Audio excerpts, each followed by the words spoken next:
జగిత్యాల జిల్లా నుంచి వాళ్ళ వార్తలు ఒకసారి పరిశీలిస్తే ధర్మపురి నియోజకవర్గంలోని పెగడపల్లి జిల్లా పరిషత్ ఉన్నత పాఠశాలలో విద్యార్థులకు ఉన్నటువంటి టాయిలెట్లను కూల్చివేసి అధునాతనంగా నిర్మించాల్సినటువంటి ఆ టాయిలెట్లను అర్ధాంతరంగా వదిలేసినటువంటి సిచ్యువేషన్ ఇవాళ కనిపించింది. అయితే స్కూలు ప్రారంభం కావడంతో ఉన్నత విద్యను అభ్యసిస్తున్నటువంటి విద్యార్థులంతా కూడా ఆరు బయటనే కాలకృత్యాలు తీర్చుకునేటువంటి సిచ్యువేషన్ ఇవాళ కనిపిస్తోంది. అయితే 6 నెలల క్రితము ఈ భవనానికి సంబంధించి గతంలోనే 8 లక్షలు మంజూరు కాగా ఇటీవల 6 నెలల క్రితమే స్కూల్ ప్రారంభంలోపు దీన్ని నిర్మించాలంటూ దాదాపు 8 లక్షలు విడుదల చేశారు. కానీ మరి ఎందుకు ఆగిపోయిందో తెలియదు. కానీ పూర్తిగా అర్ధాంతరంగా ఈ మరుగుదొడ్లు కూడా నిలిచిపోయాయి. దీంతో విద్యార్థులతో పాటు టీచర్లు కూడా తీవ్ర ఇబ్బందులు ఎదుర్కొంటున్నారు. మరి ప్రభుత్వం అలాగే స్థానిక జిల్లా మంత్రి అడ్లూరి లక్ష్మణ్ కుమార్ స్పందించి తక్షణమే చేయాలని కూడా స్థానికుల నుంచి డిమాండ్ వినిపిస్తోంది.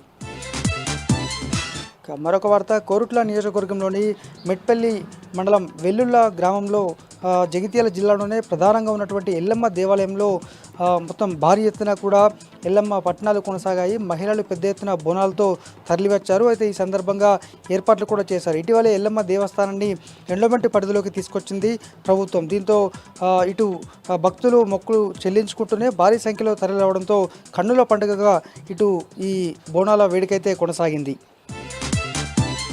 మరొక వార్త, జగిత్యాల జిల్లా కేంద్రంలో జిల్లా మాజీ జడ్పీ చైర్పర్సన్ వసంత మీడియా సమావేశం నిర్వహించారు. ఇటీవల గతంలోనే బీఆర్ఎస్ సర్కారు మెడికల్ కళాశాల జగిత్యాల జిల్లాకు ఎటువంటి డిమాండ్ లేకుండా ఇచ్చినప్పటికీ ఈ సర్కారు నిర్లక్ష్యం వల్ల కనీసం మౌలిక వసతులకు నోచుకోలేదు.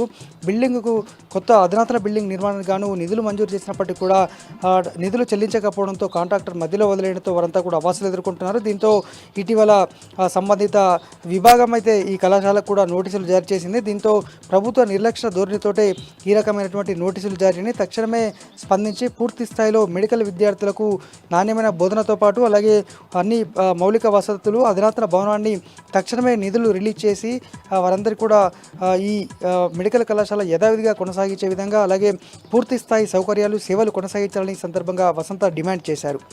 ఇవి జిల్లా వ్యాప్తంగా ఉన్నటువంటి వార్తలు.